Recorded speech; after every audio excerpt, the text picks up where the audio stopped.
Welcome to an episode of First Draft Pharmacy, where we discuss and hopefully solve some of your biggest writing issues. Today, we're going to talk about something that's often tricky for writers working on a first draft of a book, a wonky plot. Let's go.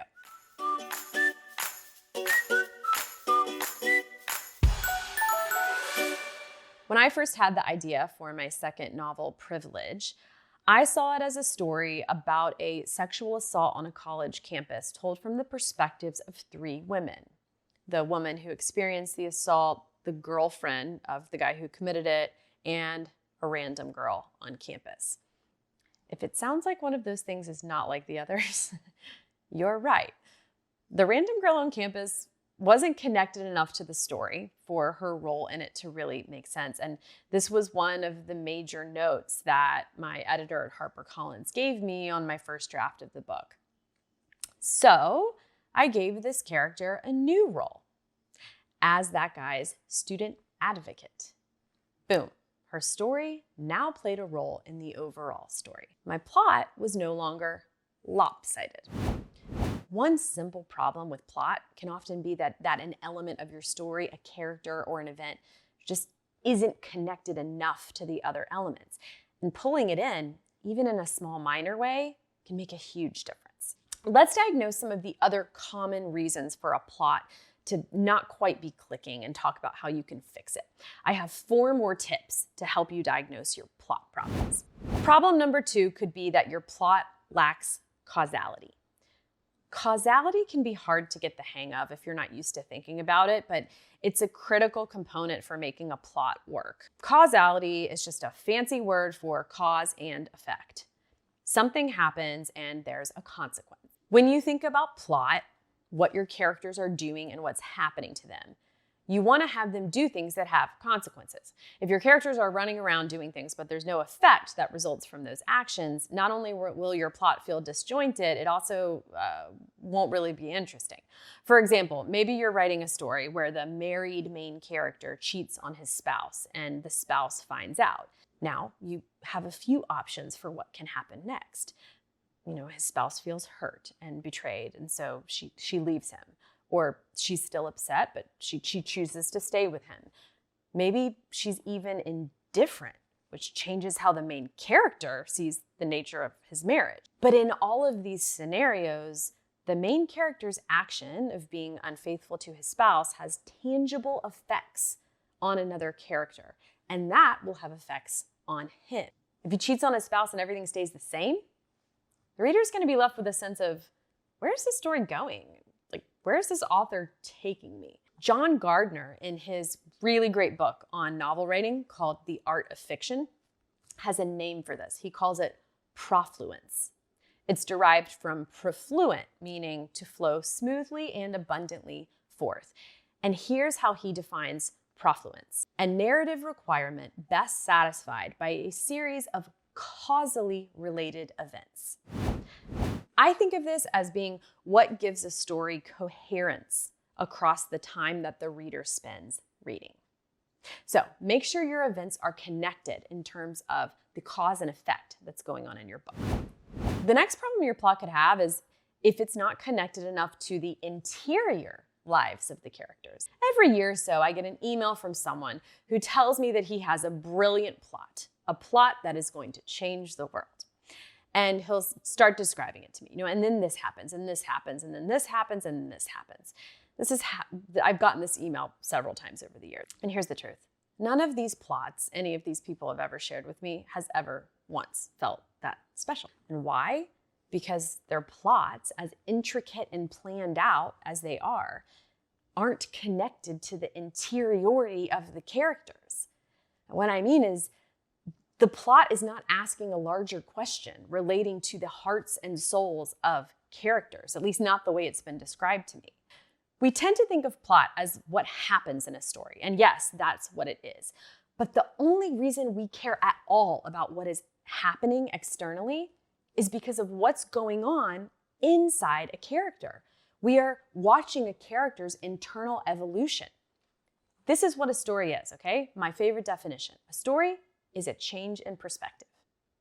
That's it. A story is a change in perspective. And that's what we're reading toward. Imagine a story about a man who desperately hates his job and wants a new one. The ending of the story could be that he finally gets a new job, or it could be that he never gets the new job. But either way, who cares unless we know what that outcome means to him? If he has changed over the course of struggling to find his way out of this job that he hates, okay, that's what we were waiting for. You could write the most vivid, high drama tale of someone going on a quest around the world and battling dragons, and it's going to read as boring if we don't know what's going on in the heart of this character to make him want to go on this journey in the first place. Stories are about people changing, always. Your character must experience things internally as a person somehow, and if they don't, your audience isn't going to feel compelled to keep reading. The fourth possible problem with your plot is simple, that not enough is happening. Okay, while sometimes the problem is that not enough stuff is happening internally, like I just talked about, you also do need things to happen externally. You can't write an entire novel of people just sitting around talking. Now, I know in real life, we sit around a lot. We also sit on our fears and desires a lot for a long time. That guy who hates his job and desperately wants a new one might actually in real life do nothing about it for 20 years. But novels are not life reflected perfectly in this way. We don't want them to be.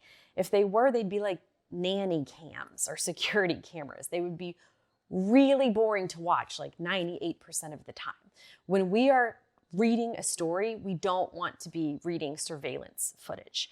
Our characters can't just do nothing the same way that we do nothing in real life. As writers, our responsibility is to distill life into its essential events that, when we string them together, show an overall transformation a person is undergoing. And that means we have to skip over a lot of the filler, the sitting around, the not acting, the chatting. We skip, like a rock skipping across a pond, to the pivotal events, and we string those together so that we can fit an entire transformation story into just 300 or 400 pages. This can feel kind of awkward at first. You may feel like you're packing in too much, but you aren't. You're just getting used to the fact that things have to happen in novels, and they happen more quickly than they do in real life. Before I share one more potential plot problem with you, I just want to invite you to apply to my program, the Book Incubator. The link is down below this video. It's just 2 questions. It'll take less than 5 minutes. If you're writing a book, you'll definitely want to check it out. Okay, back to the video. Your last possible plot problem is that you're being too nice. Most writers will spend at least several months writing the first draft of their book, often longer. That's a lot of time to be spending with the same characters in the world you're building. So it's totally understandable that we often wind up caring about these characters or even identifying with them. I think this is largely a good thing. When we care about our characters, that probably means our readers will too. But it can also make it difficult to give our characters genuine challenges to solve. When you identify with a character, it can make you want to be nice to them. I mean, I tend to think that most of us are good people, and as good people, we don't want to see people we care about suffer. And that includes fictional characters that we care about. But suffering is often at the core of a meaningful perspective shift, which, remember, is what we're trying to lead our main character to. So if you're not making things truly difficult for your characters, difficult enough for them to change, any change you impose on them might not feel earned. I kind of think of it like parenting. If my son, who is 4, is struggling to write a word, cat on paper, and I see him not quite remembering how to write an A, I have this instinct to reach out and grab his hand and help him. But I can't do that. I have to let him mess up or let him get it. Whichever way it goes, it's got to be his struggle, because otherwise it won't be his outcome that he earned, and he won't learn that way. Similarly, you have to hold back and let your characters suffer. You have to let them go through challenging journeys. And it may not feel very good, but your plot will thank you, which means your reader is going to thank you. Okay, if you made it this far in the video, I'm guessing you're writing a book or want to write a book.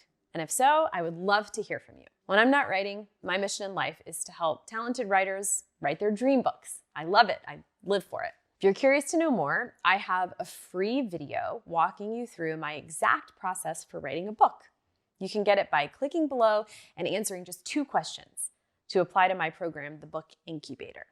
You can get the video whether you join or not. There's not pressure to enroll. So just click below and tell me a little bit about you and your book or your book idea. It's just an online form. I'm so excited to hear from you.